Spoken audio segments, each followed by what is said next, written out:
Spine सीधी, 3 बार ओम का उच्चारण और उसके बाद प्रार्थना। ओम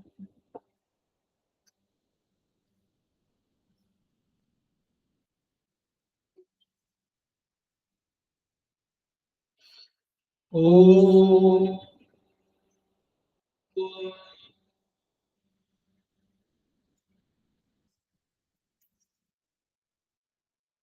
ओम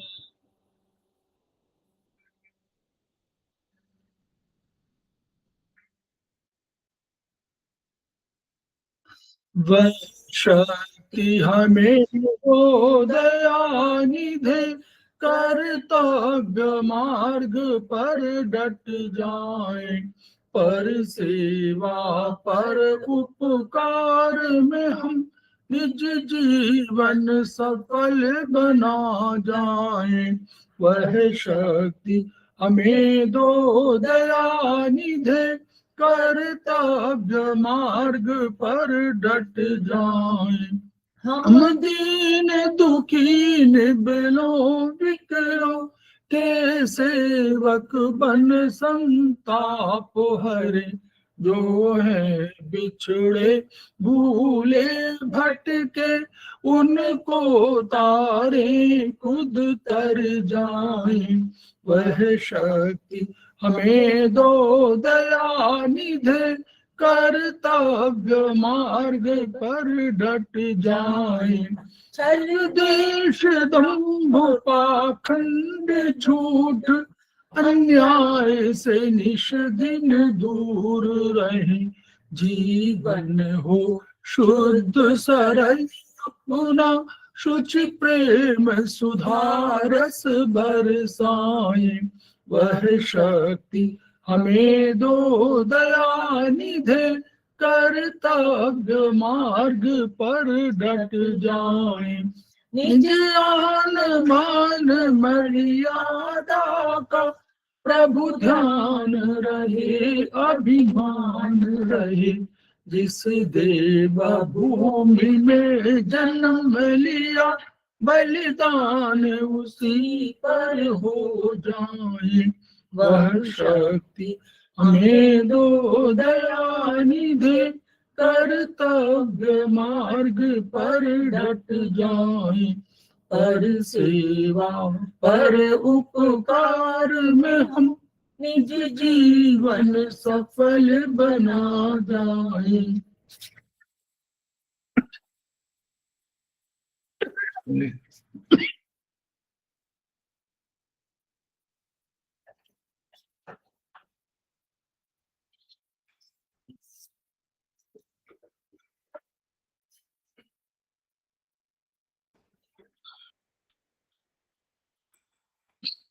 समवायिक क्लासेस में आप सभी का स्वागत है। हमारे बीच में श्रीमती वर्षा श्रीवास्तव उपाध्यक्ष समवायिक फाउंडेशन उपस्थित है, उनका स्वागत है। हमारे बीच में हेमंत सिंह उपस्थित हैं, उनका स्वागत है। हमारे बीच में गरिमा बिष्ट उपस्थित हैं, उनका स्वागत है। हमारे बीच में मंजीत कौर जायसवाल जी उपस्थित हैं, उनका स्वागत है। हमारे बीच में यशवती चौधरी उपस्थित हैं, जो समवायी फाउंडेशन के प्रमोटर हैं, उनका स्वागत है। हम लोग उनका भी स्वागत कर रहे हैं जो अभी क्लास में ज्वाइन करेंगे, और उनका भी स्वागत है जो वीडियो के माध्यम से इसे देखेंगे और सुनेंगे। हम लोग समवायी फाउंडेशन के सदस्य हैं और हम लोग एक्यूप्रेशर शोध प्रशिक्षण एवं उपचार संस्थान प्रयागराज से संबद्ध है। वहाँ के मनीषी ब्रह्मलीन MP खेमकर सर के हम ऋणी हैं, जिनकी वजह से संस्थान को यह शोहरत प्राप्त हुई है और हमारी एक्यूप्रेशर विधा को इतनी ख्याति और इतनी उन्नति प्राप्त हुई है। खेमकर सर के कुछ सपने हैं, उनके कुछ मोटो हैं। उनका मोटो है each one reach one, each one treat one, each one teach one. उसी को आपके माध्यम से जन जन जागरण अभियान के तहत सारे विश्व में फैलाने का हमारा सपना है, और हमें विश्वास है कि ये विधा जो अपेक्षाकृत कम खर्चीली है, उसका लाभ केवल आपको ही नहीं मिलेगा, आपके घर परिवार पास पड़ोस इष्ट मित्र बंधु बांधवों को नहीं मिलेगा, वरन समस्त पीड़ित मानवता को मिलेगा। इसी विचार के साथ हम लोग आज के क्लास की शुरुआत कर रहे हैं। हम लोग इसमें सेमेस्टर 4 पर चर्चा कर रहे हैं, और उसमें BHB में हम लोग चैप्टर 11 जो उसका ब्रेन का जो मेन नर्वस सिस्टम का जो है उस पर हम लोग चर्चा कर रहे थे। अभी तक हम लोगों ने हाइपोथैलेमस, लिम्बिक सिस्टम, थैलेमस, इन सब की चर्चा कर लिया था। अब हम लोग आगे सेरेब्रम की तरफ आ रहे हैं। उसके पहले आपको कुछ हम लोग चित्र देख लेते हैं।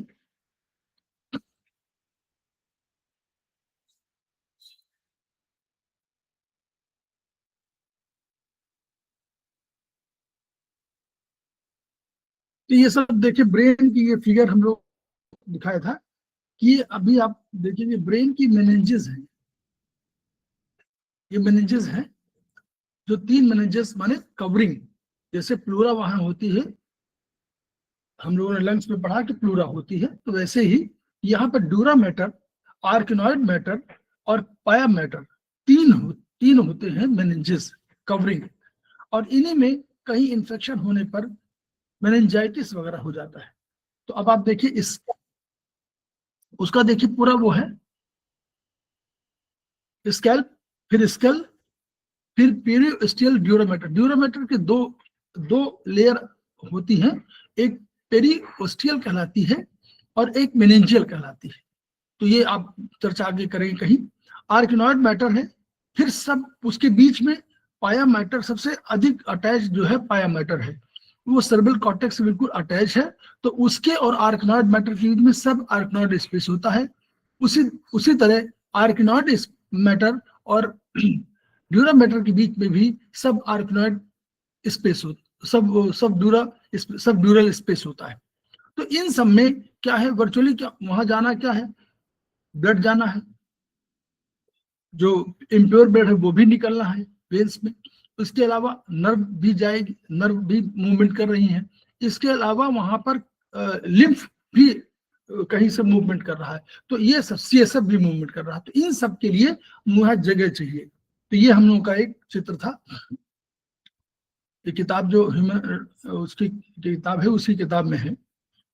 ये इस तरह का पूरा चित्र है, देखिए ड्यूरा मैटर, ये सब पूरा मैटर, पाया मैटर, और ये सब जो है स्पेस भी दिखाया गया। वेंट्रिकल्स, हम लोगों ने हार्ट में 2 वेंट्रिकल्स पढ़े थे, हम लोगों ने पढ़ा था राइट और लेफ्ट वेंट्रिकल। तो वेंट्रिकल्स नीचे होते थे 4 चैम्बर्स में, वेंट्रिकल्स नीचे के चैम्बर कहलाते थे। तो वेंट्रिकल्स, लेकिन हमको जब ब्रेन की बात करेंगे तो हमको 4 वेंट्रिकल्स की बात होगी। तो 4 वेंट्रिकल्स में 2 का नाम है लैटरल वेंट्रिकल्स जो साइड में होंगे, और तीसरा होगा थर्ड वेंट्रिकल, और चौथा होगा फोर्थ वेंट्रिकल। तो ये 4 वेंट्रिकल हैं, थर्ड फोर्थ, 2 का नाम थर्ड है और फोर्थ है, और 2 का नाम है लेटरल वेंट्रिकल। ये कैविटी होगी, अब आगे पढ़ेंगे हम लोग, ये कैविटी होगी और इस तरह इसका शेप दिखाई पड़ेगा आपको। सेरेब्रल कॉर्टेक्स, कॉर्टेक्स में ये हिस्सा है। कॉर्टेक्स में हमेशा कौन होगा, हमारे साथ न्यूक्लियाई होगा, न्यूक्लियस होगा। तो न्यूक्लियस होगा, इसको सेल बॉडी बोलेंगे, डेंड्राइट बोलेंगे। ये बनाएगा ग्रे मैटर, ग्रे मैटर का कॉर्टेक्स बनाएगा। इसको कॉर्टेक्स माने बाहरी भाग कॉर्टेक्स होगा, इसमें इसको ग्रे मैटर भी कह सकते हैं। अंदर जो उसके अंदर होंगे वो हम लोग व्हाइट मैटर बोलते हैं, जिसको हम लोग बोलते हैं कि उसमें न्यूरॉन्स के एक्सॉन होंगे। एक्सॉन में चूंकि शीत चढ़ी होती है, व्हाइट रंग की शीत चढ़ी होती है, इसलिए उसको व्हाइट मैटर बोल देते हैं। फिर देखिए इसमें पोन्स भी दिखाया गया कि पोन्स, और ये देखिए सेरेबेलम साइड में पीछे की तरफ, ये पीछे का भाग है, सेरेबेलम जहां लिखा हुआ है वो पीछे का भाग है। फोर्थ वेंट्रिकल भी यहाँ आपको दिखाई मिलेगा। फिर पोन्स और उसके नीचे मेडुला ऑब्लांगाटा लिखा हुआ है। ये एक स्ट्रक्चर है उसका जो दिखाया जा रहा है। ये ग्रे मैटर व्हाइट मैटर का ये स्ट्रक्चर है। ऊपर सेरेब्रल कॉर्टेक्स है, चारों तरफ ब्रेन को चारों तरफ घेरा हुआ है सेरेब्रल कॉर्टेक्स ने, ग्रे मैटर कहलाता है, GRAY ग्रे मैटर। और उसके नीचे अनेक जो स्ट्रक्चर है, देखिए अंदर व्हाइट में, व्हाइट के बाद भी कुछ स्ट्रक्चर हम लोगों ने पढ़े। हम लोगों ने कहा कि अगर कभी बीच में व्हाइट स्ट्रक्चर जहां पर है, व्हाइट मतलब शीट है, यानी माइलिन शीट पड़ी हुई है, और वहां जो एक्सॉन है वहां भी कभी कभी न्यूक्लियस के स्ट्रक्चर्स कुछ मिल जाते हैं। तो वो न्यूक्लियस के स्ट्रक्चर को हम लोग क्या कहते हैं, बेसल न्यूक्लियाई कह देते हैं। बेसल माने बेस में, नीचे, बेसल न्यूक्लियाई। कहीं कहीं उसको बेसल गैंग्लिया लिखा गया है। तो आप परेशान मत होइएगा। वो गैंग्लिया शब्द थोड़ा सा गलत है, क्योंकि गैंग्लिया सेंट्रल नर्वस सिस्टम में नहीं होता है, बल्कि वो होता है पेरिफेरल नर्वस सिस्टम में। तो जहां अगर वहां पर होगा तो वो गैंग्लिया कहलाएगा। वहां अगर न्यूरॉन होंगे, वहां पर अगर न्यूरॉन का स्पेशली ये सेल बॉडी होगी, पड़ी होगी, तो वो गैंग्लिया कहलाएगी। और यहाँ अगर पड़ा होगा सेंट्रल नर्वस सिस्टम में, तो उसी को हम लोग न्यूक्लियाई बोल देते हैं। ठीक है, दोनों में बस यही अंतर है। तो बेसल गैंग्लिया देखिए, कॉर्डेट, पुटामेन, ग्लोबस पैलेडिस, ये सब उसके स्ट्रक्चर्स हैं।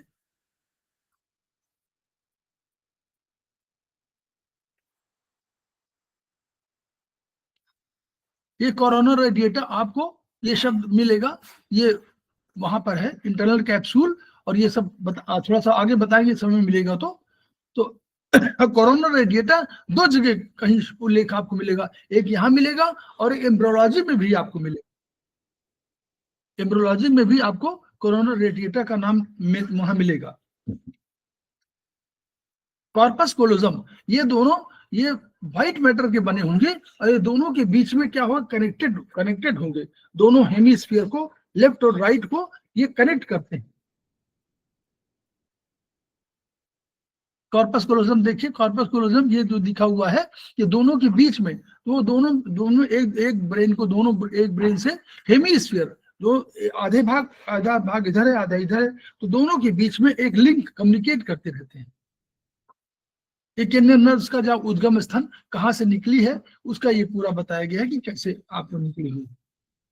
ऑप्टिक शियाज्म, यानी यहीं पर जो आपका देखिए, लेफ्ट आई आपको राइट ब्रेन की तरफ ले जाएगी, सारे लेफ्ट आई जो आपकी होगी वो राइट ब्रेन की तरफ ले जाएगी, तो इसको शियाज्म बोलते हैं। चौराहा, दोराहा बोल दीजिए ऐसे, यानी इधर से आई तो लेफ्ट आई जो आपका ऊपर देखिए आई दिखा हुआ है, लेफ्ट आई है, ये लेफ्ट राइट दो तरफ आई है, ये आकर के आपको कम्युनिकेट करती है राइट ब्रेन की तरफ से, तो वो लेफ्ट और राइट की बात होती है।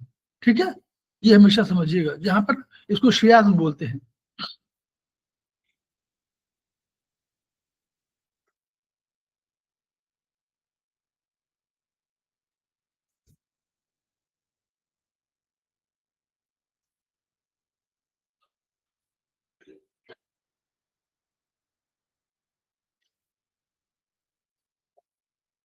मेडुला ऑब्लांगेटा का स्ट्रक्चर इस तरह दिया हुआ है, ये सब थोड़ा सा थोड़ा सा बता चुके हैं, इसको दिखा देते हैं ताकि हम लोग जब पढ़ें।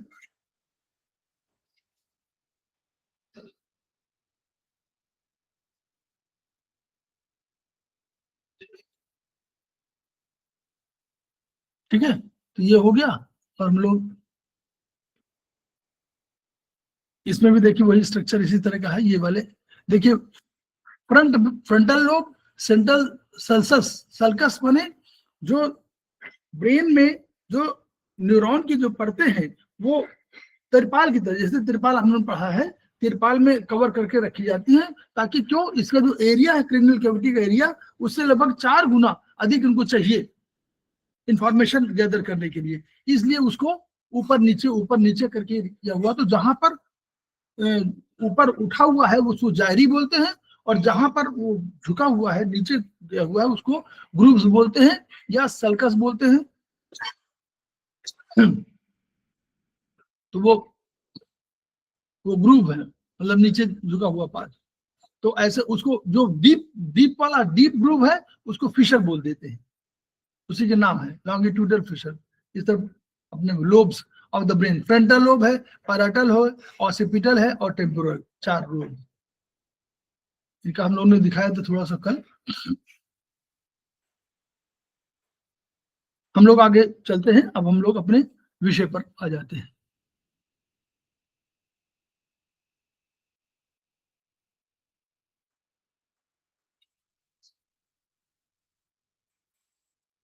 ये हम लोगों ने यहाँ तक पढ़ा था भी, ये सेरेब्रम जो है उसको हम लोगों ने कहा था कि सबसे अधिक हमारे पास होता है। कैसे, अगर तुलना करें रीजस मंकी जिसमें RH फैक्टर जिससे निर्भर होता है, तो RH फैक्टर वाले जो रीजस मंकी है उसमें जो मस्तिष्क का आकार है उससे 4 गुना चिंपैंजी में होता है।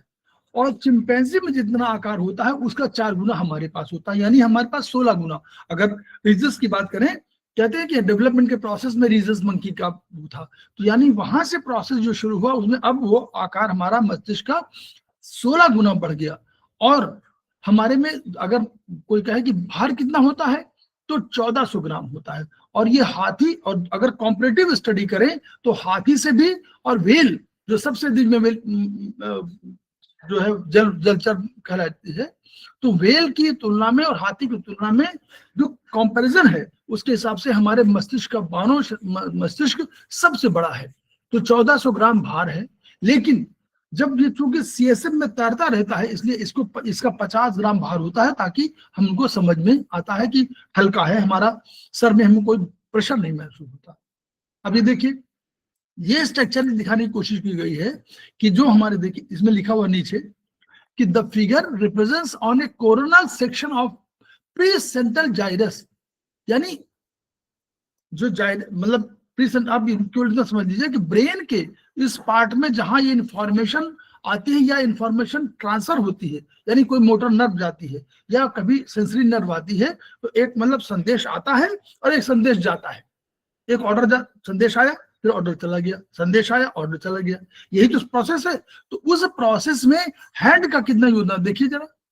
हैंड का जो परसेंटेज दिखाया गया है वो हाथों का परसेंटेज सबसे अधिक है, इसीलिए हाथों को महत्वपूर्ण माना गया है। और आप कोई भी फंक्शन, ब्रेन फंक्शन कर रहा है तो हाथ सबसे अधिक फंक्शन करते हैं।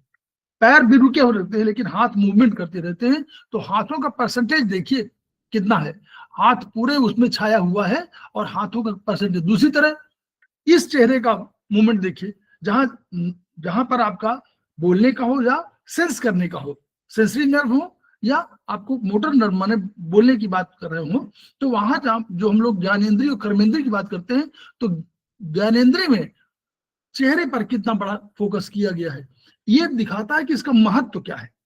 केवल इतना समझना काफी है कि इसका महत्व दिखाने के लिए ये बताया गया कि इतना परसेंटेज जो हमारे पास सेल्स है न्यूरॉन, उनमें इतना परसेंटेज, उस एरिया में इतना परसेंटेज अधिक है, सब इतना परसेंटेज है, यानी ये सबसे महत्वपूर्ण भाग कहलाता है, ये दिखाने की कोशिश है।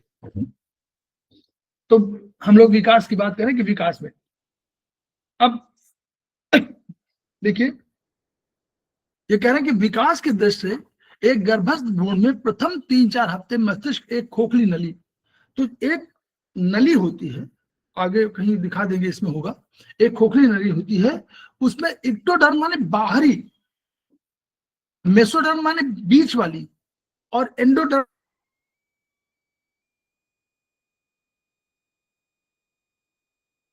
माने बात हमेशा करते हैं। तो एक बाहर वाली, तो जो बाहर वाली एक्टोडर्मल ओरिजिन है, शुरुआत हुई है। तो कभी कोई पूछे कि इसका ओरिजिन कहाँ है, तो हम बोलेंगे एक्टोडर्मल है, यानी बाहरी वाले उससे वहां रूप में विकसित हुई, जिसमें 3 फूले हिस्से हैं, और यही एम्पुला टाइप का है, और ये हुआ है। तो उसको हम लोग बात करते हैं कैसे, देखिए। तो एम्ब्रॉय में क्या होता है, चौथे सप्ताह में न्यूरल ट्यूब डेवलप करती है। जो आप एम्ब्रॉय को बताओ, जैसे आप यूट्रस में जब वो भ्रूण जो है स्थापित हो जाता है, उसके लगभग चौथे सप्ताह में न्यूरल ट्यूब माने जिससे नर्व जैसा नर्वस सिस्टम बना है, न्यूरल ट्यूब विकसित हुई, और 1.5 माह में नर्वस रिफ्लेक्सेस दिखाई देने लगते हैं। लगभग 1.5 माह में, यानी 45 दिनों में नर्वस रिफ्लेक्स दिखाई पड़ने लगते हैं। पूरा के रिफ्लेक्स यानी कोई आप चीज को सुने, आप रिफ्लेक्स दें, आंखें झपकाएं या कोई नॉडिंग करे, कुछ करे, ये रिफ्लेक्सेस हैं। तो ये होते हैं। एम्ब्रॉय के 3 लेयर हुई, एक एक्टोडर्म, तो जो एक्टोडर्म जो बात है, एक्टोडर्मल ओरिजिन, एक्टोडर्म बाहरी है, इसमें इससे नर्वस सिस्टम का जन्म हुआ। एंडोडर्म एलिमेंट्री कैनाल, जो हमारी एलिमेंट्री कैनाल है, ये वाली जो है हमारी एलिमेंट्री कैनाल का जन्म हुआ बीच वाली से,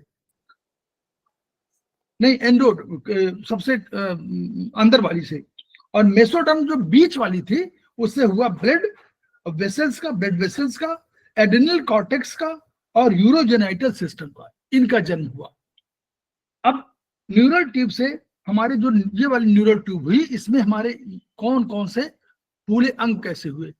तो जो पहला हमारा हुआ, इसको कहा गया रोम्बेनसेफेलॉन। रोम्बेनसेफेलॉन जो हम लोग बोलते, इसी में लिखा हुआ देखिए आगे, इसी में मिला होगा। तो रोम्बेनसेफेलॉन से हिंड ब्रेन बना। रोम्बेनसेफेलॉन, ये देखिए पूरा पढ़िएगा। रोम्बेनसेफेलॉन, रोम्बेनसेफेलॉन से बना हमारा हिंड ब्रेन।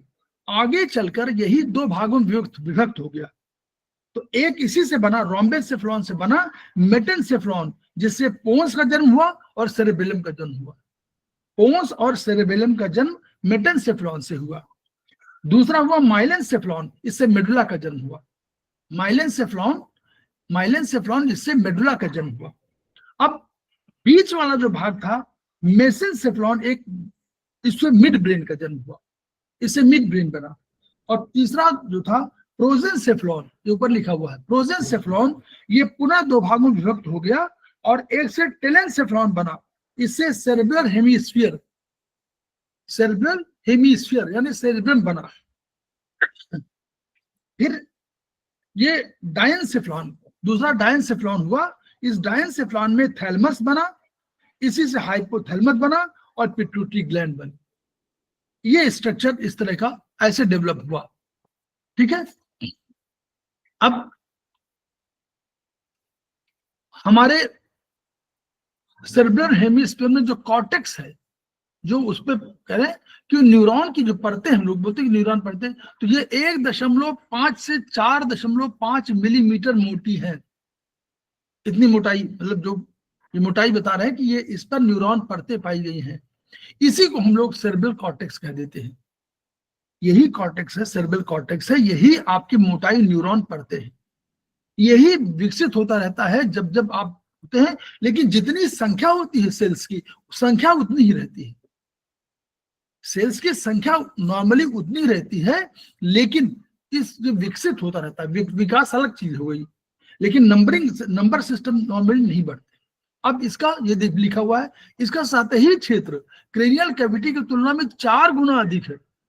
तो उसको एडजस्ट करने के लिए ऊपर नीचे, अतः ये अनियमित दर्रों, सलसाई, दर्रे माने सलसाई, और चोटियां माने जायरी, तो इनका बना हुआ है। ऊपर नीचे और ऊबड़ खाबड़ ये बना हुआ है। तो सामान्यतः सल्कस में कॉर्टेक्स की मोटाई कम होती है। नेचुरली जो सल्कस है मोटाई कम होगी, और जो जायरी होगा, जो ऊपर होगा, उसमें मोटाई अधिकतम 4.5 मिलीमीटर मोटा होगा। ठीक। अब ये हमारा 2 समान हिस्से में बटा हुआ है। आगे इसमें आगे देखिएगा, 2 समान हिस्से में इसको बांटा गया है, 2 समान हिस्से में, लेफ्ट और राइट में। और बाहर या ऊपर की तरफ हम लोगों ने देखा कि ग्रे मैटर है, बाहर की तरफ ग्रे मैटर है, जिसमें हमारे, और अंदर का हिस्सा व्हाइट मैटर है। तो हम व्हाइट मैटर को, हम व्हाइट मैटर को अगर कहें तो हम मेडुला के रूप में कह सकते हैं। मेडुला माने बीच का भाग होता है, उस मेडुला ऑब्लांगेटा समझ सोचिएगा। और बाहर का हिस्सा जो हम लोग कॉर्टेक्स कह देते हैं, तो हम कॉर्टेक्स को हम लोग ग्रे मैटर कह सकते हैं। कि कॉर्टेक्स बोले या ग्रे मैटर बोले, एक ही बात है। अब बेसल न्यूक्लियाई जो हम लोग बोलते हैं, हमने कहा कि अंदर जो है, इसके अंदर भी नीचे जहां व्हाइट मैटर है, वहीं पर कुछ न्यूक्लियस पड़े हुए हैं। तो वो न्यूक्लियस में, बेसल न्यूक्लियाई में निम्नलिखित पार्ट हैं। ये देख लीजिएगा आप लोग, हम लोग अगली बार करेंगे तो आपको पीडीएफ दे देंगे। क्या है बेसल न्यूक्लियाई में? सेरेब्रम कॉर्टेक्स थैलेमस और ब्रेन स्टेम से संबद्ध, मतलब उनसे जुड़े हुए, उनसे रिलेशनशिप है इनसे। ऐसा मत सोचिए अलग से अलग थैल पड़े हुए हैं, उनसे इनका रिलेशनशिप है। ये वॉलेंट्री मोटर मूवमेंट और प्रोसीजरल जो लर्निंग, जो हम लोग लर्निंग करते हैं, प्रोसीजरल कैसे हम लोग लर्निंग करते हैं, सीखते हैं ना, कि कोई बताता है कि का है, खा है, गा, तो हम लोग सीख रहे हैं। Routine behaviour, habits, eye movement और कॉग्निशन, संज्ञान की सुना तो हमने हाथ पैर घुमाया, इमोशन, इन सब के लिए होता है। तो इनके नाम हम लोग देखेंगे, इसी में सब लिखा हुआ है। कॉर्डेट न्यूक्लियस, कॉर्डेट न्यूक्लियस, पूटामन, ये जो नाम कभी आए तो चौंकिएगा नहीं, इससे धीरे धीरे आप समझ जाएंगे। Caudate nucleus, putamen, globus pallidus, substantia nigra और सबथैलेमिक न्यूक्लियस, ये सब नाम आएंगे जो आपके सेल बीच में जो बॉडी बनी हुई है उसमें रखे हुए हैं, जिनको हम लोग बोलते हैं न्यूक्लियाई। इसको बेसल न्यूक्लियाई बोल देते हैं। इसको कुछ लोग बेसल गैंग्लिया बोल देते हैं, वो गलत है। गैंग्लिया हमेशा सेंट्रल नर्वस सिस्टम के लिए नहीं होता, वो होता है पेरिफेरल नर्वस सिस्टम के लिए। अब थोड़ा सा और इसके थोड़ा सा इसमें नहीं कम लिखा। सेरेब्रम में एवरेज ब्लड फ्लो 750 ml आता है पर मिनट, और रक्त जो है हार्ट से कितना होता है 5 लीटर प्रति मिनट। ये हम लोगों ने पढ़ा है ब्लड वाले चैप्टर में कि 5 लीटर तो वहां से निकलता है, तो इसमें लगभग आता है 750 ml पर मिनट। इसका मतलब लगभग 1/6 भाग 15-16% आता है। और जो ऑक्सीजन है उसका कंजम्पशन पूरे बॉडी का जो रिक्वायरमेंट है उसका 1/5 यहाँ चाहिए ब्रेन को, यानी 20% ब्रेन को चाहिए ऑक्सीजन। जितनी ऑक्सीजन आप इनहेल करते हैं उसका ऑक्सीजन रिक्वायरमेंट जितनी है उसका 20% तो ब्रेन को चाहिए। तो अगर O2 की कमी हो गई, ऑक्सीजन की कमी हो गई ब्रेन में, तो 10 सेकंड में अब व्यक्ति अनकॉन्शियस हो सकता है। अगर ब्रेन में क्योंकि 20% चाहिए, ऑक्सीजन की सबसे अधिक आवश्यकता ब्रेन को है अन्य पार्ट की तुलना में, केवल अकेले ब्रेन को 20% है, तो अगर ऑक्सीजन की कमी कभी 10 सेकंड भी हो गई तो अनकॉन्शियस हो सकता है। न्यूरॉन की संख्या कितनी है? 10 से 15 बिलियन, 10 से 15 बिलियन। और ग्लायल सेल जो हम लोग कहते तो एक न्यूरॉन है, और जो ग्लायल सेल्स हैं जो बड़े सेल्स हैं, और वो थोड़ा क्या करते हैं, प्रोटेक्शन और तमाम अन्य कामों करते हैं, सुरक्षा भी करते हैं, कुछ और चीज बनाते हैं, मतलब डिफेंस के काम भी वो करते हैं। तो वो ग्लायल सेल्स जो है वो जरूर होते हैं, उनकी संख्या 50 बिलियन है। न्यूरॉन की संख्या 10 से 15 बिलियन, उनकी संख्या 50 बिलियन। ब्रेन ट्यूमर, जो कि ब्रेन में इसमें न्यूरॉन्स में डेवलपमेंट केवल होता है, नए नहीं बनते, इसलिए उसमें केवल न्यूरॉन की वजह से कोई भी कैंसरस स्थिति नहीं आ सकती, वो लेते ही नहीं नॉर्मली। लेकिन ग्लायल सेल्स की वजह से आपका ब्रेन ट्यूमर का न्यूरोग्लियल जो ग्लायल सेल बोलते हैं, ये या वेस्कुलर हो या मेनिंजियल होगा, या तो रक्त के माध्यम से आ जाएगा और या मेनिंजियल होगा, मेनिंजिस में कुछ हो जाएगा तभी हो पाएगा, अदरवाइज उसके अपने न्यूरॉन्स की वजह से नहीं हो सकता। तो हम लोगों ने फोर्थ ब्रेन पढ़ा। तो फोर्थ ब्रेन में जहां हम लोगों ने पढ़ा था इसमें पहले, वो टेलेनसेफ्लॉन और डायनसेफ्लॉन हुआ। टेलेनसेफ्लॉन में 2 सेरेब्रल हेमिस्फीयर डेवलप हुए और एक थर्ड वेंट्रिकल, जो हम लोग बोल रहे थे कैविटी। तो प्रत्येक हेमिस्फीयर में एक कैविटी होती है। अब ये कैविटी जो ही आपके जो वेंट्रिकल्स है, यही कैविटी है, जो वेंट्रिकल्स है यही कैविटी है। तो लैटरल वेंट्रिकल होगा और एक कैविटी होगी, तो थर्ड वेंट्रिकल, और जो थर्ड वेंट्रिकल से कम्युनिकेट करेगा, ये कम्युनिकेट करते हैं, शायद जो कैविटी होगी वो थर्ड वेंट्रिकल से कम्युनिकेट करेगा। तो डायनसेफ्लॉन में हम लोगों ने पढ़ा था हाइपोथैलेमस, थैलेमस, इपीथैलेमस, मेटाथैलेमस, सब थैलेमस, इतने होते हैं। और जो ऑल्फैक्टरी नर्व है और ट्रैक्स है वो टेलेसेफ्लॉन से अटैच है। ऑल्फैक्टरी नर्व देखा ना, जो सूखने वाला, वो और ट्रैक्ट। और ऑप्टिक नर्व ये डायनसेफ्लॉन से, जो ऑप्टिक नर्व हम लोग कहते हैं कि जो ऑप्टिक नर्व हमारी है वो डायनसेफ्लॉन से अटैच है, तो देखने वाली है वो डायनसेफ्लॉन से अटैच है। मेनिंजेस हम लोगों ने 3 पढ़ा, तो मेनिंजेस 3 हुई, तीनों मेनिंजेस इसमें नहीं है, वो हम लोगों ने भी चित्र देखा था उसी के आधार पर। तो बाहरी हुई ड्यूरा मैटर। ड्यूरा का अर्थ हुआ ड्यूरेबल। आप कहते हैं ना कि बड़ा कोई सामान लीजिए तो बड़ा ड्यूरेबल होना चाहिए, मजबूत, सुंदर, टिकाऊ, ऐसे शब्दों का इस्तेमाल करते हैं। तो ड्यूरा मैटर माने ड्यूरेबिलिटी के आधार पर बड़ा मोटा ताकि सख्त होता है। 2 भागों में है, आउटर इंडोस्ट्रियल लेयर, ये जो आउटर जो होती है, और इनर मेनिंजियल लेयर। ऊपर क्या है? ऊपर वर्चुअली हड्डी है, देखिए बाल है, बाल के बाद क्या है? ये आपके स्किन लेयर है, स्किन लेयर के बाद हड्डी है। तो ये जो हड्डी है इसके जो है इसी ड्यूरामेटर जो है और आउटर इंडोस्टियल, इसी के नीचे जब जाएंगे तो आउटर इंडोस्टियल लेयर बनेगी ड्यूरामेटर की, और उसके बाद अंदर होगी एक उसको मेनिंजियल, वो मेनिंजिस से सब रखेगी और ये हड्डी से संपर्क रखेगी ताकि आपको प्रोटेक्शन अधिक मिले, ब्रेन को प्रोटेक्शन बहुत देना है। तो जो ये पहली वाली है आउटर इंडोस्टियल लेयर, ये पेरोस्टियम ऑफ क्रेनियल बोन्स की रचना करती है। जो क्रेनियल बोन्स है उसकी पेरोस्टियम की रचना करती है, बाहरी वाली उसकी, और अंदर की लेयर अटैच होती है वो इनर मेनिंजिस से अटैच होती है। अब उसका भी एक स्ट्रक्चर है, वो हम लोग अगर दिखा दें कहीं मिल जाए किसी में तो वो ब्रेन फिगर में शायद मिल जाए कहीं।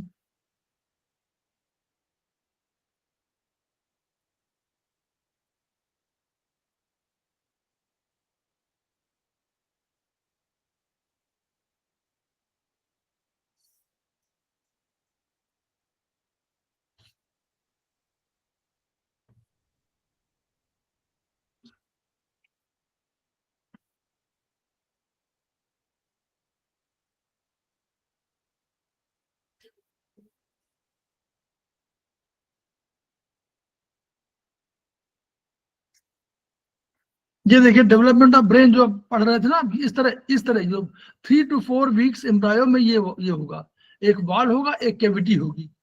तो यही प्रोजेंसेफ्लॉन, मेसेंसेफ्लॉन और रोम्बेसेफ्लॉन ऐसे डेवलप हुआ, इसी से आगे डेवलपमेंट हुआ। ये डेवलपमेंट का प्रोसेस है जो हम लोग अभी बता रहे थे। ठीक है,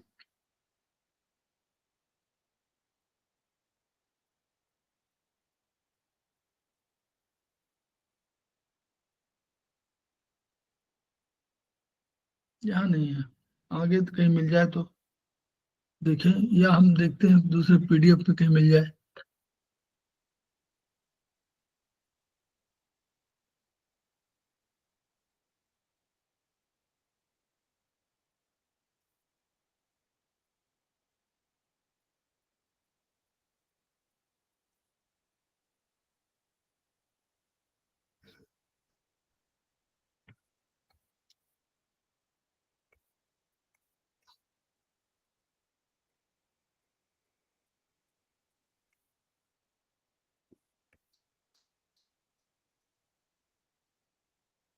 नहीं,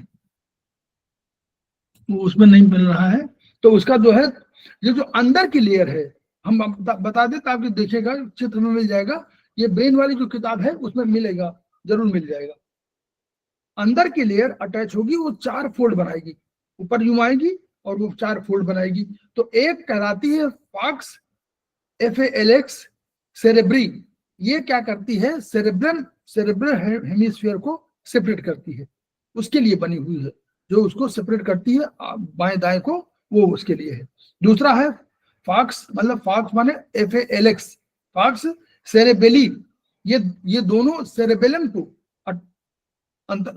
डिफ्रेंशिएट करती है, दोनों के बीच में सेपरेट करती है। तीसरा है टेंटोरियम सेरेबेली। ये क्या करती है, सेरेब्रम को और सेरेबेलम को दोनों को सेपरेट करती है। और चौथा है डायफ्राग्मा सीलेक। ये करती है पिट्यूटरी ग्लैंड को कवर करती है। तो 4 उसके लेयर से अटैच 4 फोल्ड बनाती है। कौन सी, जो अंदर की लेयर होती है मेनिंजियल लेयर। इसके बाद दूसरा होगा आर्कनॉइड मैटर, जो हम लोगों ने अभी पढ़ा था कि आर्कनॉइड मैटर, ड्यूरा मैटर और आर्कनॉइड मैटर के बीच में एक सब ड्यूरल स्पेस होगा। सब ड्यूरल, तो ड्यूरा से नीचे सब ड्यूरल स्पेस होगा। इसमें इसमें क्या, टिश्यू फ्लूइड भरा होगा। यहीं पर विलाई, आप लोगों ने विलाई पढ़ा होगा धन्वंतरी में, विलिस करके, विलिस। तो यहीं पर विलाई और जो है विलिस आर्केनाइड ग्रेनुलेशन का कंसेप्ट है यहीं पर। तो वो हम लोगों ने जो पढ़ा था कि ब्रेन का, तो उसमें लिखा था कि आपको क्वेश्चन आता है कि विलिस का कहां पर ट्रीटमेंट होगा, तो हमेशा बोलेंगे कि ब्रेन में ट्रीटमेंट होगा। तो यही विलिस है। विलाई आपको मिलेगा एसआई में मिला होगा, स्मॉल इंटेस्टाइन वाले मिला होगा, और ऐसी विलिस संरचना आपके ब्रेन में भी है। वो विलिस कहलाती है, वो भी विलिस कहलाती है। तो वो जो है आपका वहां मिलेगा। इसके बाद पाया मैटर आएगा। तो ब्रेन टिश्यू से बिल्कुल, ब्रेन का जो टिश्यू, जो कॉर्टेक्स वाला बिल्कुल वो है, उससे अटैच जो लेयर है वो पाया मैटर है। और यही हर जगह जाकर के तीनों यही लेयर आपको नर्वस सिस्टम में, आपको जो आपका स्पाइनल कॉर्ड है उससे भी अटैच रहेंगे। तो ये ब्रेन टिश्यू से अटैच लेयर है पाया मैटर। आर्कनॉइड मैटर और पाया मैटर के बीच में सब आर्कनॉइड स्पेस होगा, इसी में सीएसएफ भरा होगा। तो कोई ये प्रश्न आ सकता है कि सीएसएफ कहां भरा होता है, तो आप कह सकते हैं कि ये पाया मैटर और आर्कनॉइड मैटर के बीच में होता है, यानी सेकंड, जो नीचे से अंदर से फर्स्ट और सेकंड लेयर है उनके बीच में ये स्पेस ये होता है। हम लोग आ गए। तो ये जो सर नमस्कार, बीच में मेरे को कुछ बोलना था। बोलिए। सर ये तो आप जिस पीडीएफ से पढ़ा रहे हैं ना, या तो उसे शेयर कर दीजिए सर, उसमें फिर हम लोगों को इजी रहेगा। ऐसे तो आधे वर्ड्स ना ऊपर से निकल रहे हैं। कोई बात नहीं, ऊपर से निकल जाने दीजिए, इस बार तो ऊपर से निकल जाने दीजिए। कभी देखेंगे, बनाएंगे पीडीएफ। जी सर, क्योंकि बुक में तो ये सब नहीं है ना, तो हम कोरिलेट नहीं कर पा रहे। नहीं तो ये एग्जैक्टली, लेकिन आप किताब में देखिए, किताब कई जगह का वो है। पीडीएफ मान लीजिए अभी नहीं आ पाया, पीडीएफ आ जाए। पिछली बार हमने पीडीएफ 3 सब टॉपर जब भी दिया था ना, आपको इस नर्वस सिस्टम का एक पीडीएफ दिया हुआ, याद करिए। आपने पढ़ा होगा, देखा होगा। एक नर्वस सिस्टम का पीडीएफ दिया अलग से पूरा, काफी। और दूसरा हम लोगों ने दिया है स्पाइनल कॉर्ड का पीडीएफ दिया है।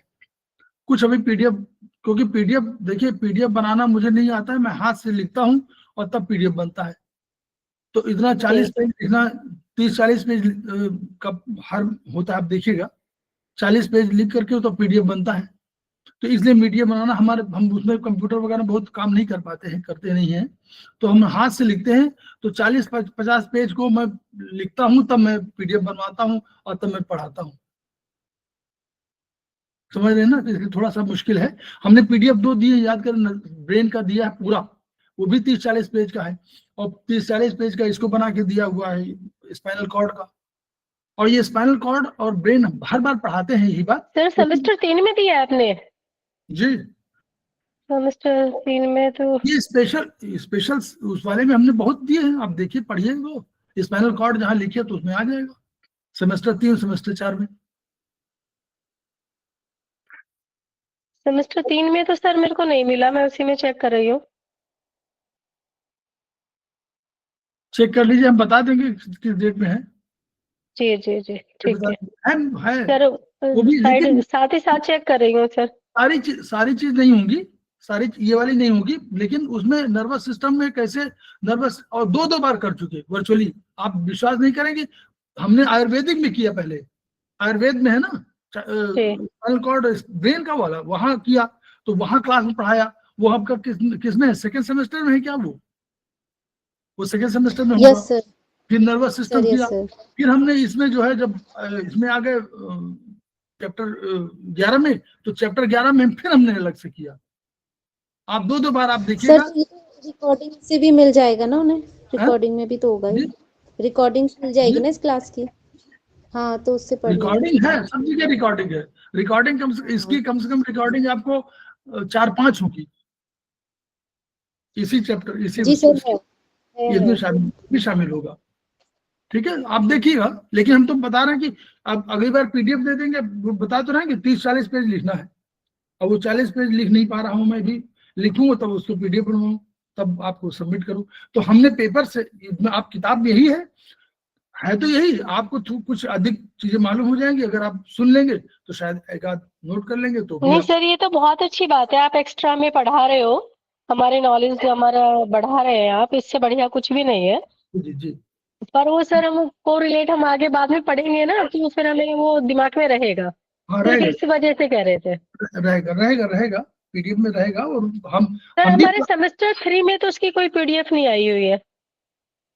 आप तो स्पेशल क्लास में देख लीजिएगा, स्पेशल क्लास वाले में स्पेशल क्लास में हमने स्पेशल तो सर वो बहुत सी चीजें हमने स्पेशल क्लास में डाल दिया ना, तो उसमें पढ़ा दिया, तो स्पेशल क्लास के नाम पे आ गई वो। आप पढ़िएगा, देखिए स्पेशल क्लास में बहुत से स्पेशल क्लास में सर स्पेशल क्लास का तो आप इसमें सामवाई जो हमारा ग्रुप है उसी में डालते हो ना, फिर उसमें तो आप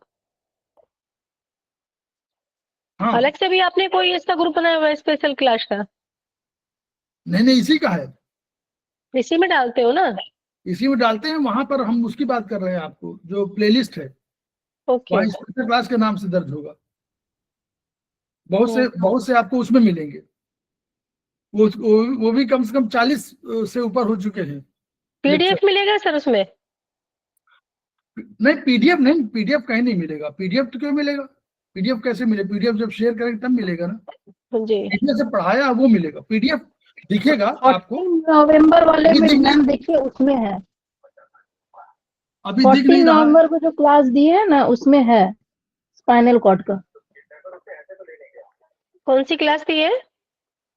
14 नवंबर के क्लास में ओके देखिए उसमें है दिया। तो हम लोग आगे चलें। सेरेब्रम में अभी पढ़ रहे थे ना, सेरेब्रम में 1.5 से 4.5 mm ये लिखा था ना।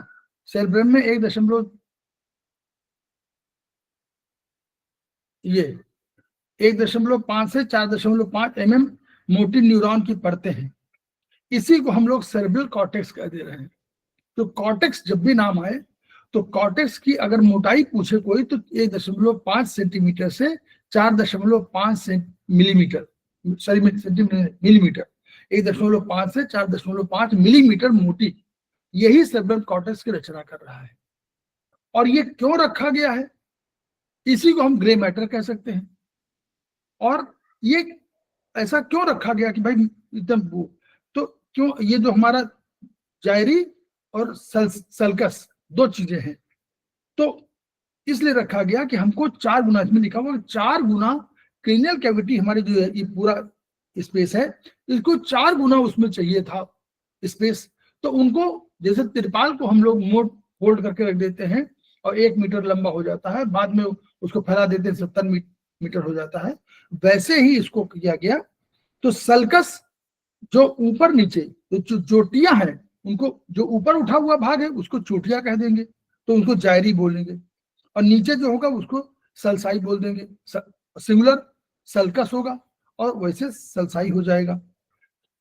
तो जो जायरी है, मतलब जो ऊंची चोटियां, उनमें मोटाई 4.5 मिलीमीटर की अधिकतम है, और जो सल्कस है उनकी मोटाई कम है। नेचुरली 2 हेमिस्फीयर हैं, बाएं और दाएं, बीच में कोई डिवाइडिंग लाइन नहीं है। ऐसा मत सोचिए कि कोई लाइन खींची हुई, लेकिन हाँ इसमें जो हमारे जो ब्रेन के पार्ट है ये बोन से बनी हुई है, और ये बोन स्विचेस है। आपको सिलाई दिखाई नहीं देती लेकिन है, सब जगह है। इसके 4-5 भाग हैं बोन के, बोनी भाग, ठीक है। इसमें नीचे की तरफ एक्सॉन होते हैं, हमने बता दिया। तो वो एक्सॉन व्हाइट मैटर के होते हैं, ऊपर वाले ग्रे मैटर होते हैं। वहां पर हमारा सेल बॉडी पड़ी होती है और डेंड्राइट पड़े होते हैं, तो उनका ग्रे रंग है, इसलिए वो ग्रे मैटर, नीचे वाले का व्हाइट मैटर। अब थैलेमस क्या है, तो थैलेमस हम लोगों ने पढ़ा था अभी, ग्रे मैटर की संरचना है, सेंसरी रिले स्टेशन है। जो सेंसरी इंफॉर्मेशन जाती है उसको उसके पास जा करके वो रिले करता है कि भाई अब आई मेरे पास, सारी सूचना आ गई, फिर वो रिले कर देता है, रिले स्टेशन के रूप में है। केवल गंध को छोड़ करके, गंध को नहीं करता है, शेष सबको करता है। फिर हम लोगों ने हाइपोथैलेमस का पढ़ा, पूरा विस्तार से पढ़ा। तीसरा है कॉर्डेट न्यूक्लियस, जिसकी बात कर रहे हैं, और लेंटिफॉर्म न्यूक्लियस, ये कॉर्पस स्ट्राइटम इसको बोलते हैं, दोनों को मिला करके कॉर्पस स्ट्राइटम बोलते हैं।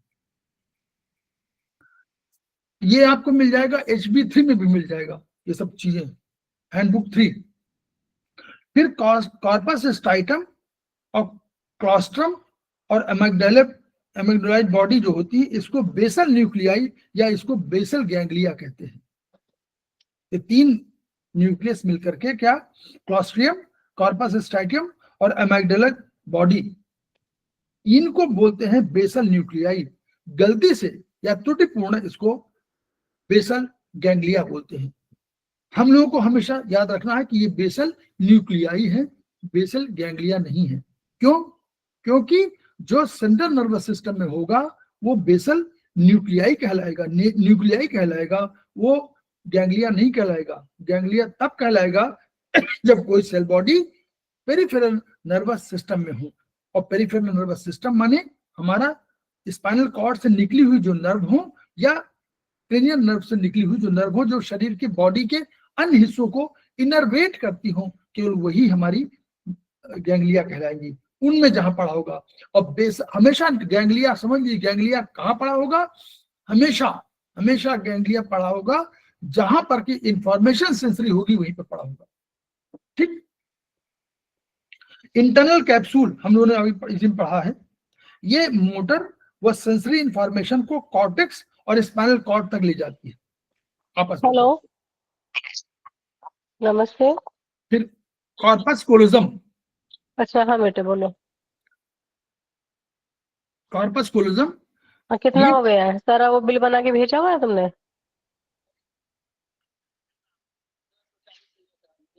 यशोदा जी आपका बंद कर लीजिए प्लीज, म्यूट कर लीजिए, खुला है। कॉर्पस कोलोजम नहीं अभी तो तुम बीच में फोन ही, हम तो फोन करते हैं जब तुम फोन ही उठाते हो, हम कई बार फ्रूट तुम फिर बाहर से मंगा लेते हैं। यशोदा जी आपका माइक खुला हुआ है, प्लीज बंद कीजिए।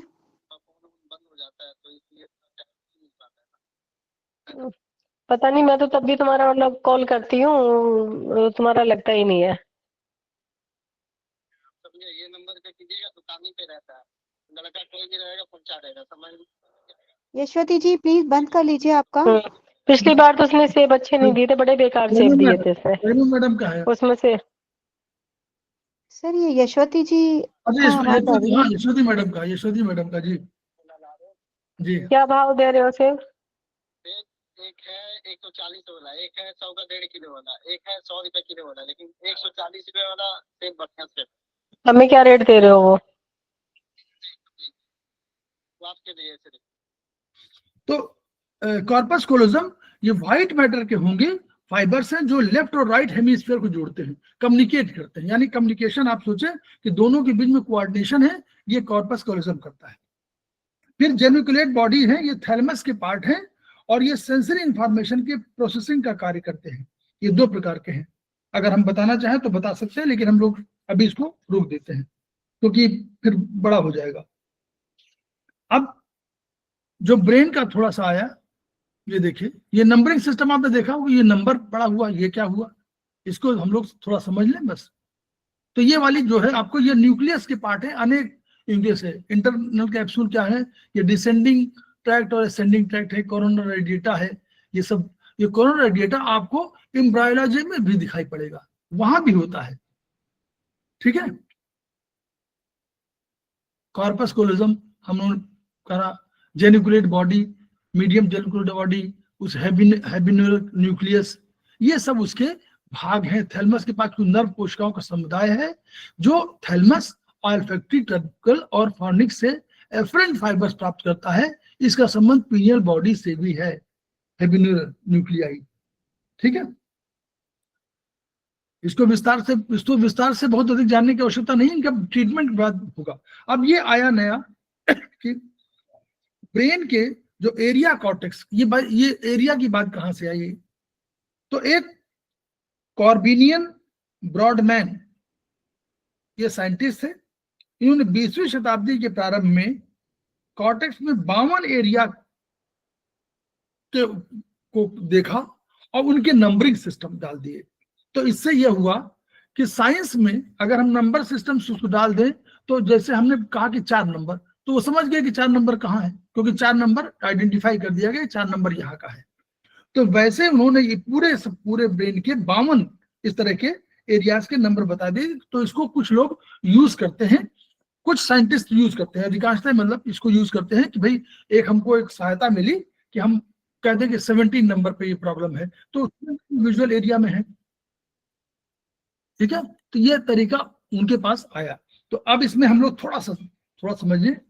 तो शुरुआत कैसे होगी, जहां पर पहुंचेगा इंफॉर्मेशन एरिया नंबर 1, 2, 3, क्योंकि पहली इंफॉर्मेशन हमको सेंसरी होगी। जब तक सेंसरी इंफॉर्मेशन नहीं मिलेगी तो उन्होंने ये कहा भाई पहले सेंस पहुंचेगा ना किसी जगह, तो उन्होंने एरिया नंबर 1, 2, 3 कर दिया। तो पहला तो ये हो गया। फिर कहा कि एरिया नंबर 468, उसको देखा उन्होंने, सब पूरे सिस्टम को ऐसे ऐसे कर दिया। देखिए ये, अब उसके एरिया में जब आप देखेंगे एरिया, देखिए ये लेटरल साइड है, कहीं उसका लेटरल साइड है ना, साइड से दिखा रहे हैं ना ये, तो 1 2 3 4 6 कहीं पूरा एक साथ नहीं दिखाई पड़ेगा, 3 4 6 8 इस तरह दिखाई पड़ेगा। अब वो 1 2 3 कहीं और दिखा होगा, 2 उधर लिखा हुआ है। तो ये इंफॉर्मेशन, यानी दो, देखिए 2 इंफॉर्मेशन, 2 कहां नंबर दिखा आपको, ये आपको सेंसरी एरिया में है। कहां पर आपका ये दूसरा फ्रंटल और पैराइटल में दिखाई पड़ेगा। पैराइटल सेंसस को ले रही है, इसलिए 2 नंबर वहीं पर नॉर्मली दिखेगा। ठीक है। फिर जो अंग, किसी शरीर के प्रत्येक अंग से आने वाली जो सूचना है वो आपको सेंसरी इंफॉर्मेशन का ये प्राप्त एरिया है, इसको सेंसरी एरिया कहेंगे। तो ये सेंसरी कॉर्टेक्स कहलाएगा। तो इसको आइडेंटिफाई जब करना होगा तो सेंसरी कॉर्टेक्स के नाम पर आइडेंटिफाई कर लेंगे। दूसरा, अब मोटर शुरू हुआ, अब कोई एनालिसिस हुई और फिर मोटर नर्व शुरू हुई। मोटर नर्व माने आदेश, भाई ये क्या करना है। तो 468 ये मस्तिष्क के जो भी किसी भी शरीर के किसी भी अंग को जो भी कोई इंफॉर्मेशन जाएगी वो 468 से जाएगी। तो ये हमारे पास नंबर सिस्टम हो गया। तीसरा, अब आप इस तरह उसमें उन्होंने ऐसे नंबर सब सिस्टम कर दिए। फिर सीट ऑफ इंटेलिजेंस 9 10 11 12, ये सीट ऑफ इंटेलिजेंस, इसको पढ़िएगा जरा। 9 10 11 12 कहां पर है?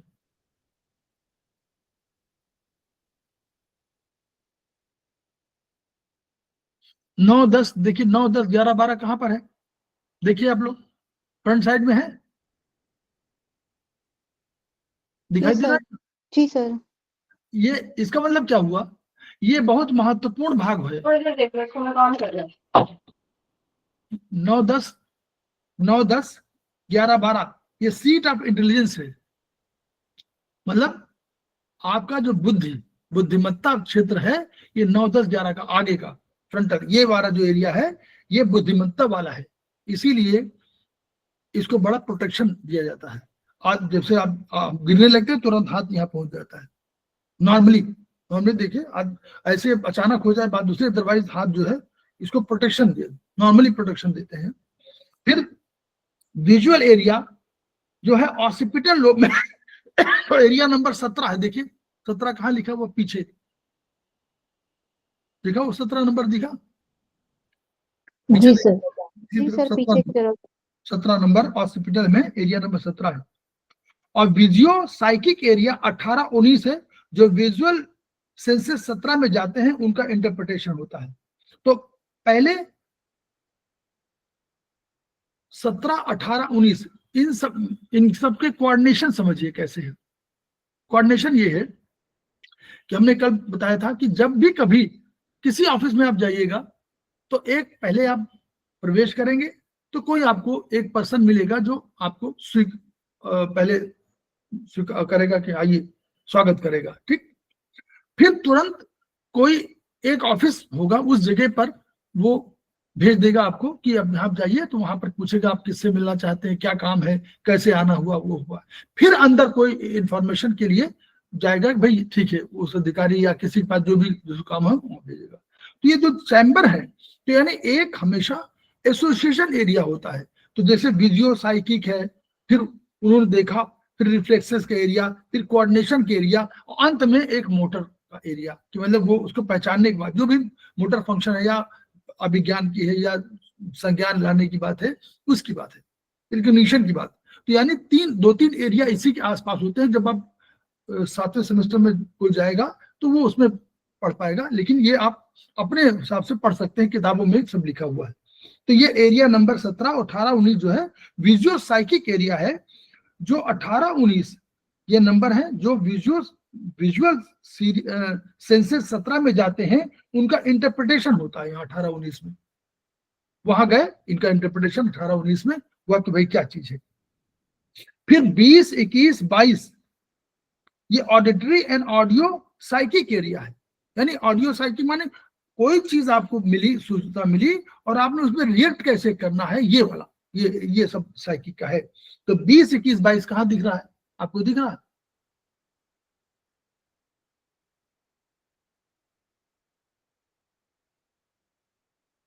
सत्रह 18 पीछे भी दिखा, वही पीछे की तरफ दिखा। 20, 21, 22 तो 23 तो दिखा, 20, 21 नहीं दिखा ना। ऊपर 21 तो दिख गया, 20, 21, 22 नीचे की तरफ दिखे, 20, 21 दिखा नीचे। तो 20, 21 और 22 में जो सुनाई पड़ेगा सर 21 के नीचे है, नीचे की तरफ है, ऊपर वाले में नीचे की तरफ ये है, ये देखिए क्या दिखा। जी जी दिख गया, ऊपर वाले नीचे की तरफ है। तो जो भी सुनाई पड़ेगा उसका इंटरप्रिटेशन भी होगा। इन सब में सुनाई पड़ा, उसका इंटरप्रिटेशन कि ये कहाँ से आवाज आई, ये क्या हुआ। तो ये auditory and audio psychic area हुआ। फिर primary auditory area, area number 41 primary. अब प्राइमरी कोई चीज है तो सेकेंडरी भी होगी, तो यानी प्राइमरी माने जो पहले, सबसे पहले कोई ऑडिटरी एरिया में गया, वो एरिया नंबर 41 है। देखिए ऊपर, इसी जस्ट ऊपर, इसी में 21 के ऊपर 41, 42 लिखा है ना। जी सर। तो ये 41 नंबर जो है, ये टेम्पोरल लोब में प्राइमरी ऑडिटरी एरिया है। पहले यहीं आपको इंफॉर्मेशन मिलेगी, ठीक है। फिर auditory association area, area number 42, उसी बगल में एसोसिएशन एरिया है, यानी वहां पर एसोसिएशन हो रहा, बीच का एक ऑफिस खोल दिया उन्होंने, अब वो करेंगे, फिर उसके बाद वो देंगे बाद में, ठीक है। फिर एरिया नंबर 22 वर्निकेज एरिया है। एरिया नंबर 22 दिख रहा है हम लोगों को? 22 नंबर दिखा? नहीं दिखा, 22 नहीं दिख रहा है इसमें सर 22 तो नहीं दिखा, 22 इसमें नहीं है, 22 सामने भी नहीं है। 19, 18, 17, 22 ऊपर, 32, 24, 23, 31, 3, 6 नहीं, इसमें नहीं, उसमें दिखाई नहीं दे रहा, मतलब कहीं होगा। 22, 21 के पास, 21 के आस ही पास कहीं होगा, चाहे उधर दूसरे साइड में छिप गया हो, होगा यहीं पर आसपास कहीं। 20, 21 तो दिख रहा है, 22 नहीं दिख रहा। तो ये 22 नंबर जो है वर्निकेज एरिया है, स्पोकन लैंग्वेज और साउंड्स और वर्ड्स को पहचानती है। जैसे अगर आपको कोई पश्तो में बोलना शुरू कर दे तो नीतू जैन मैडम पहचान पाएंगे आप कि क्या बोल रहा है?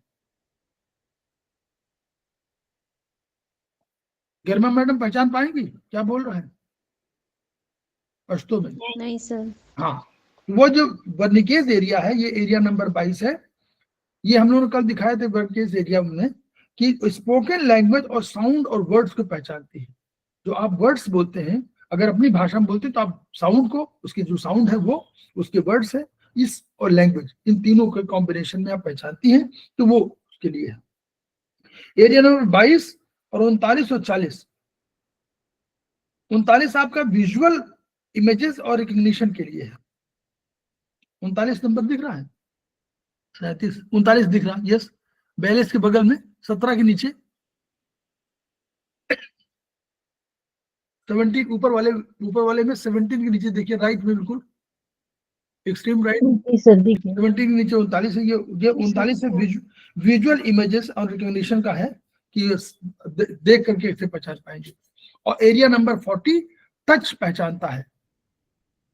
तो इस तरह के ये जो नंबरिंग सिस्टम है, ये हम लोग को भी थोड़ा बहुत जान जाएंगे तो हम लोग का ये होगा। 9, 10, 11, 12 बुद्धिमत्ता क्षेत्र है, 17 विजुअल एरिया है, 18, 19 विजुअल साइकिक एरिया है, 20, 21, 22 auditory and audio psychic area है, 39, 40 सेंसरी है, और 41, 42 श्रव्य सेंसरी है, और 44, 45 उच्चारण है। ये सब आपका, ये उसमें ये पूछा जाता है कभी कभी। हम लोग ऑटोनॉमिक सिस्टम में आ गए। आज किसका क्लास है? नीतू मैडम क्लास है क्या? नहीं सर, आज रेखा मैम का है। अच्छा ठीक है, तो अभी हम लोग पढ़ा सकते हैं। रेखा मैडम ज्वाइन नहीं किए ना? हाँ सर, अभी शायद नहीं किया उन्होंने। तो ऑटोनॉमिक नर्वस सिस्टम, अब हम लोगों ने पढ़ा था अभी कि सेंट्रल नर्वस सिस्टम, और एक पढ़ा था कि ऑटोनॉमिक नर्वस सिस्टम होता है, वो उससे गवर्न नहीं होता है। तो सोमैटिक नर्वस सिस्टम हम बोलते हैं किसको?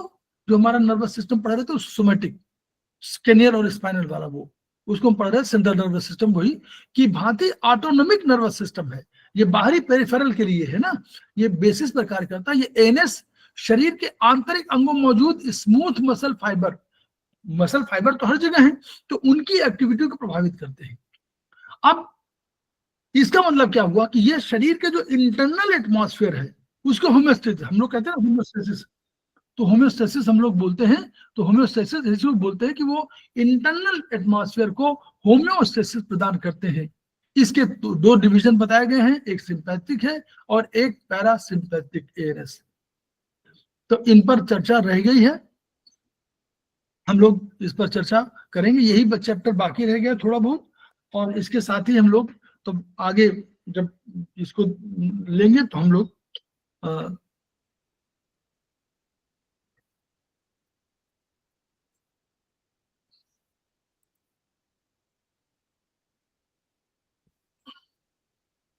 इस बीच में मैडम ज्वाइन कर चुकी हैं, रेखा पाटवाल मैडम, उनका स्वागत है। और जो है अभी हम लोग खेमका सर को याद करें, उनकी एनर्जी को याद करें।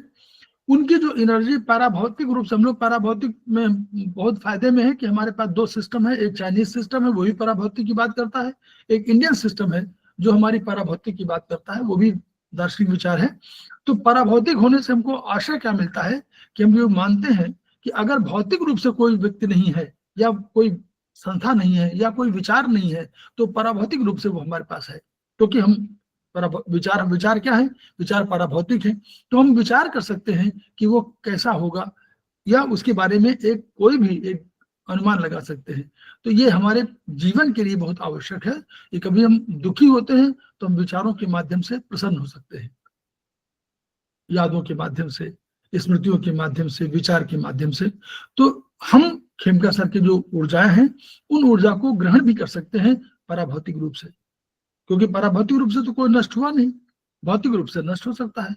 तो उनकी ऊर्जा को हम लोग ग्रहण करेंगे, अपनी एनर्जी बढ़ाएंगे और उस एनर्जी को हम लोग ट्रांसफॉर्म करेंगे किसमें, दूसरे को दे करके कम्युनिकेट करेंगे, दूसरा तीसरे को कम्युनिकेट करेगा, ऐसे हमारी ऊर्जा बढ़ेगी, वो कई गुने मल्टीप्लाई होगी।